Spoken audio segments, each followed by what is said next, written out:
पे सोनू का इंस्टीट्यूट। आज हम देखेंगे Darwin theory of natural selection के बारे में और एक बहुत इंटरेस्टिंग साइंटिस्ट के बारे में जिन्होंने नेचुरल सिलेक्शन के ऊपर थ्योरी दी गई है। ठीक है, तो सबसे पहले देखते हैं चार्ल्स डार्विन एक बहुत इंटरेस्टिंग और एक बहुत जाने पहचाने से साइंटिस्ट है जिन्होंने क्या किया है, जिन्होंने नेचुरल सिलेक्शन के ऊपर बहुत ज्यादा स्टडी की है और उसके ऊपर उन्होंने बुक भी पब्लिश की है।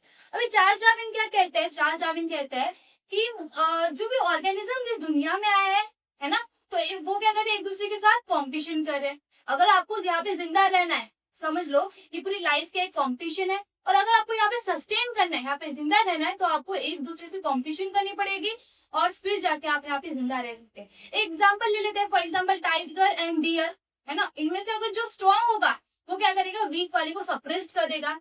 ये दोनों भी सर्वाइव करना चाहते हैं, ये दोनों भी जीना चाहते हैं, बट इनमें से कौन जीतेगा, जो क्या करेगा, स्ट्रॉन्ग रहेगा, फिट रहेगा, और वो वीक वाले को क्या कर देगा, सप्रेस कर देगा। सो चलो देखते हैं Darwin theory of natural selection हमें क्या बताता है। ठीक है, सो चार्ल्स डार्विन ने क्या किया था, चार्ल्स डार्विन ने सालों तक बहुत ज्यादा स्टडी की थी। उन्होंने बहुत सारे अलग अलग वेराइटीज ऑफ प्लांट्स को और एनिमल्स को इकट्ठा किया था, और depend on the observation and study he publish the theory of natural selection. What is meant by natural selection? Natural selection कहता है कि जो ऑर्गेनिज्म फिट रहेगा वो सस्टेन करेगा, जो ऑर्गेनिज्म वीक रहेगा वो मर जाएगा। ठीक है, तो इसके बारे में और डिटेल में देखते हैं। ठीक है, नेचुरल सिलेक्शन, अभी उनकी जो ऑब्जर्वेशन है, उनकी ये जो ऑब्जर्वेशन है वो लोगों तक पहुंचे। उन्होंने ये जो स्टडी की है, सालों तक पढ़ाई की है, ऑब्जर्वेशन किया है, ये लोगों तक पहुंचे, इसलिए उन्होंने एक बुक भी पब्लिश कर दी जिसका नाम है origin of species. Origin of species में ब्रीफली नेचुरल सिलेक्शन के बारे में बताया गया है, जिसमें हर ऑर्गेनिज्म, हर प्लांट के बारे में एक पर्टिकुलर इंफॉर्मेशन दी गई है। ठीक है, अभी सबसे पहले तो चार्ल्स डार्विन, इन्होंने कौन सी, इंपॉर्टेंट क्वेश्चन है, चार्ल्स डार्विन इन्होंने सबसे पहले कौन सी थ्योरी दी थी, थ्योरी ऑफ नेचुरल सिलेक्शन दी थी।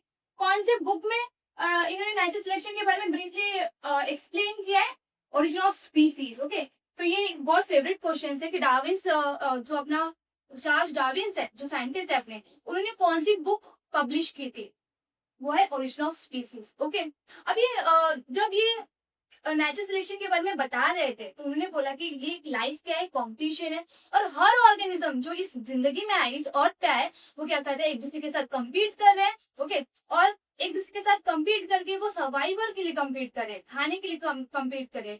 ओके, फूड के लिए, शेल्टर के लिए, प्लेस के लिए, हैबिटेट के लिए वो क्या करे, एक दूसरे से कॉम्पिटिशन कर रहे हैं, और इसमें वही जीतेगा जो क्या होगा, खुद के अंदर चेंजेस लाएगा, मॉडिफिकेशन लाएगा। ओके, तो और डिटेल में देखते हैं नेचुरल सिलेक्शन के प्रिंसिपल को। All organism compete with each other in this life threatening manner. All organism क्या कहते हैं, एक दूसरे के साथ कंपटीशन में है। ओके, अब इस कंपटीशन का विनर वही होगा जो खुद को क्या करेगा, मॉडिफाई करेगा। सपोज कर लेते हैं जंगल है, और उस जंगल में क्या है, शेर भी प्रेजेंट होते हैं, लॉयंस भी होते हैं, डियर्स भी होते हैं, बहुत सारे अलग अलग एनिमल्स होते हैं। ठीक है, इनमें से वही सस्टेन होगा, वही सर्वाइव करेगा जो इन्वायरमेंट के अकॉर्डिंग खुद को चेंज करेगा। ठीक है, अगर इन्वायरमेंट ड्राई हो रहा है तो उनको उनकी हैबिटेट को, उनके रहने को, उनके खाने को उनको चेंज करना पड़ेगा, मॉडिफाई करना पड़ेगा, तब जाके वो क्या कर सकते हैं, वापस सस्टेन कर सकते हैं। अगर उन्होंने मॉडिफिकेशन नहीं दिखाया, अगर वो आलसीपन दिखा रही है, फिर उन्होंने मॉडिफिकेशन दिखाया ही नहीं, तो क्या हो जाएंगे, वो पेरिश हो जाएगी, नेचुरल सिलेक्शन उसको रिजेक्ट कर देगा। अभी जिसके हमें पता है कि बहुत सारे ऑर्गेनिज्म पाए जाते हैं, जिसकी बहुत सारे सबसे पहला लिविंग मटेरियल हमारे ओशन में आया था, है ना, उससे बहुत सारे सेल्स बने थे। अभी उनमें से वही सेल्स क्या हुए थे, ग्रो हुए थे सामने, जो फिट थे। अगर आप फिट नहीं हो तो आपको जो फिट है वो सप्रेस करके आगे निकल जाएंगे। सिमिलरली अगर हमारे एग्जाम्स में भी अगर हमने खुद के अंदर मॉडिफिकेशन नहीं लाया, हमारे स्किल्स को अगर हमने नहीं बढ़ाया, तो जो भी टॉपर्स हो गए, जो भी हमसे ज्यादा होशियार लोग हो गए, हमको सप्रेस करके आगे बढ़ जाएंगे। इसलिए modification is very important. Okay, अभी जो ऑर्गेनिज्म खुद के अंदर मॉडिफिकेशन नहीं रहता है वो क्या हो जाते हैं, पेरिश हो जाते हैं। ठीक है, नेचुरल सिलेक्शन का फंडा इतना ही है कि अगर आप खुद के अंदर मॉडिफिकेशन नहीं लाओगे तो आप वीक कहलाओगे और आप मर जाओगे। और अगर आप खुद के अंदर मॉडिफिकेशंस लाओगे, इन्वायरमेंट के अकॉर्डिंग खुद को चेंज करोगे, तो आप क्या करोगे, सर्वाइव करोगे और आप इस कंपटीशन को विन कर सकते हो।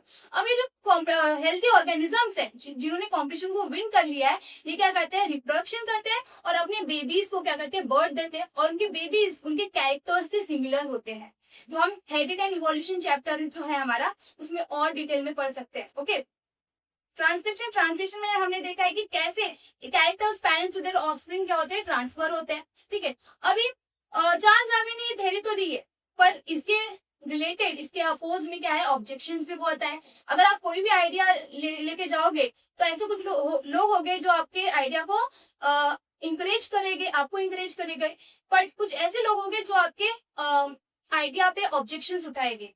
उसी तरीके से चार्ल्स डार्विन का जो नेचुरल सिलेक्शन का जो थ्योरी है, उसको बहुत लोगों ने अप्रिशिएट किया, वो एक माइलस्टोन उन्होंने अचीव किया, बट कुछ ऑब्जेक्शंस भी आए, कुछ साइंटिस्ट ने ऑब्जेक्शंस भी दिए, कुछ साइंटिस्ट ने उसको अप्रूवल दिया। अब देखते हैं कि ऑब्जेक्शंस कौन कौन से हैं। चार्ल्स डार्विन ने ऐसा बोला है कि natural selection is the only factor responsible for evolution.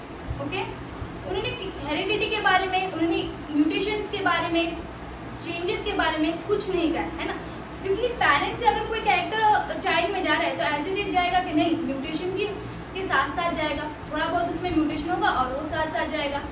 इसके बारे में चार्ल्स डार्विन ने कुछ नहीं कहा है, म्यूटेशन के बारे में नहीं बताया, हेरिडिटी के बारे में नहीं बताया। उन्होंने सिर्फ इतना बोला है कि natural selection is the only factor responsible for evolution, but it is not correct. Okay, ये एक ऑब्जेक्शन आया था। सेकंड ऑब्जेक्शन क्या आया था, उन्होंने usefulness and uselessness of organs के बारे में कुछ नहीं बोला है। मतलब अगर जिस ऑर्गन का मैं यूज करूंगी वो यूजफुल हो जाएगा, जिस ऑर्गन का मैं यूज नहीं करूंगी वो यूजलेस हो जाएगा। इसके बारे में चार्ल्स डार्विन ने कुछ भी एक्सप्लेन नहीं किया, उनकी बुक में भी उन्होंने कुछ एक्सप्लेन नहीं किया, तो ये एक ऑब्जेक्शन आ गया। थर्ड ऑब्जेक्शन था कि उन्होंने ग्रेजुअल चेंजेस के बारे में और अब्रप्ट चेंजेस के बारे में, मतलब क्विक चेंजेस के बारे में कुछ नहीं बताया, इन दोनों के बीच का डिफरेंस भी नहीं बताया। तो इसकी वजह से ये तीनों ऑब्जेक्शंस क्या है आए, डार्विन थ्योरी के ऊपर आए। इसके अलावा डार्विन थ्योरी को बहुत साइंटिस्ट ने अप्रूव किया, उसको बहुत अप्रिशिएट किया, और आज भी वो हमारे चैप्टर में है, हमारे बुक टेक्स्ट बुक में प्रेजेंट है, क्योंकि नेचुरल सिलेक्शन का प्रिंसिपल सबने एक्सेप्ट किया। Fittest will be survival, and जो वीक होगा उसके अंदर मॉडिफिकेशंस लेना आएगा, वो क्या हो जाएगा, पेरिश हो जाएगा। सो इस लेक्चर में हमने Darwin theory of natural selection को ब्रीफली देख लिया है कि Darwin theory of natural selection हमारा according to our text book क्या कहता है। अगर आपको इसके बारे में और डिटेल में पढ़ना है तो आप ओरिजिन ऑफ स्पीसीज इस बुक को रेफर कर सकते हैं, जो ऑनलाइन आपको मिल जाएगी। Okay, so this is what we learn today in tomorrow with us. Next lecture में हम देखेंगे लिमार्किज्म के बारे में, जिसमें वो बताते हैं कि किस तरीके से उन्होंने दो आइडियाज बताए कि किस तरीके से हमारा ऑर्गन यूजफुल हो सकता है और किस तरीके से कुछ ऑर्गन यूजलेस हो सकते हैं।